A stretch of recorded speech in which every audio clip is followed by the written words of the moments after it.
வணக்கம் நண்பர்களே, welcome to movie critic channel. சீனாவோட ஆக்ஷன் புயல் ஜெட்லியும் ஹாலிவுட்டோட அதிரடி நாயகன் ஜேசன் ஸ்டேதமும் ஒன்னா மோதிக்கிட்டா எப்படி இருக்கும்? கேங் வார், ரிவெஞ்ச், மாசான சண்டை காட்சிகள், கடைசி 10 நிமிஷத்துல எதிர்பாராத ட்விஸ்ட். அந்த படம் தான் 2007 வெளிவந்த வார். இந்த படம் தமிழ் டப்பிங்லயே அவைலபிளா இருக்கு. இந்த படம் ஒருத்தா வாங்க ரிவ்யூக்குள்ள போலாம். படத்தோட கதை அப்படின்னு பார்த்தா, படத்துல ஜேசன் ஸ்டேதம் ஒரு FBI ஏஜென்ட். அவரோட நண்பரோட பேரு டாம் லோன். ஒரு நாள் டாம் லோன் ரோக் அப்படிங்கிற ஒரு குற்றவாளிய கொல்றாரு. இதுக்கப்புறம் ரோக் மீண்டும் உயிரோட வந்து டாம் லோன குடும்பத்தோட கொல்றாரு. இந்த சம்பவம் நடந்து 3 வருஷத்துக்கு அப்புறம் ரோக் மீண்டும் திரும்ப வராரு. இத தெரிஞ்சுக்கிட்ட ஜேசன் ஸ்டேதம் தன்னுடைய நண்பரோட இழப்புக்காக ரோக பழிவாங்க காத்துக்கிட்டு இருக்கிறாரு. ஆனா ரோக் என்ன பண்றாருன்னா, சைனீஸ் ட்ரையாடு மற்றும் ஜாப்பனீஸ் யாகுசா இந்த 2 டீமுக்கும் இடையே ஒரு பிரச்சனைய உருவாக்குறாரு. இதுக்கப்புறம் உண்மையிலேயே ரோக் யாரு, அவருடைய நோக்கம் தான் என்ன, படத்தோட கிளைமேக்ஸ்ல காத்துக்கிட்டு இருந்த ட்விஸ்ட் என்ன அப்படின்னு சொல்றதுதான் படத்தோட மீதி கதையே. படத்தோட பாசிட்டிவ்னு பார்த்தா, ஜெட்லி மற்றும் ஜேசன் ஸ்டேதம் இந்த 2 மாசான ஆக்ஷன் ஹீரோக்களை ஒரே ஸ்கிரீன்ல பாக்குறது ஆக்ஷன் ரசிகர்களுக்கு நல்ல ஒரு ட்ரீட்.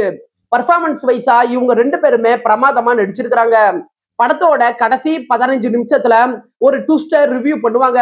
அந்த ட்விஸ்ட் படத்தை வேற ஒரு கோணத்துல நம்மள பார்க்க வைக்குது. இந்த படம் 1 மணி நேரம் 44 நிமிஷம் இருக்கு. குயிக்கா உங்களால பார்த்து முடிக்க முடியும்.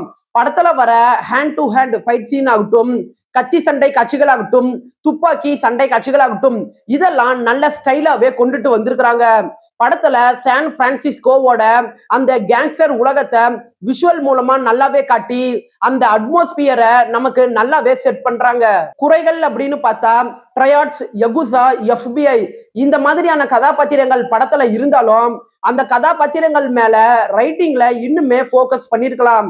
ஜெட்லி மாதிரி ஒரு பெரிய நடிகர் இந்த படத்துல இருந்தாலும் அவருக்கான வசனங்கள் ஆகட்டும், எமோஷனல் கனெக்ட் ஆகட்டும், இதெல்லாம் இந்த படத்துல குறைவாதான் இருக்குது. படத்தோட முடிவை இன்னுமே பெட்டரா இவங்க கொண்டுட்டு வந்திருக்கலாம். படத்துல ஜெட்லி மற்றும் ஜேசன் ஸ்டேதம் இவங்க 2 பேத்துக்குமான கிளாஷான காட்சிகள்னு பார்த்தா அது படத்துல குறைவுதான். ஓவராலா இந்த படம் ஒரு ஆவரேஜான படம் தான். 10க்கு 6.3 ரேட்டிங் கொடுக்கலாம். நீங்க ஆக்ஷன் பட ரசிகரா இருந்தாலோ இல்ல ஜெட்லி மற்றும் ஜேசன் ஸ்டேதம் பட ரசிகரா இருந்தாலோ இந்த படம் உங்களுக்கான படம் தான். விருப்பப்படுறவங்க பாருங்க. படத்துல அடல்ட் கண்டென்ட் இருக்குது, சோ தனியாவே பாருங்க. இந்த படம் தமிழ் டப்பிங்லயே இருக்கு. என்னுடைய ரிவ்யூ உங்களுக்கு பிடிச்சதுன்னா மறக்காம லைக் பண்ணி சப்ஸ்கிரைப் பண்ணுங்க.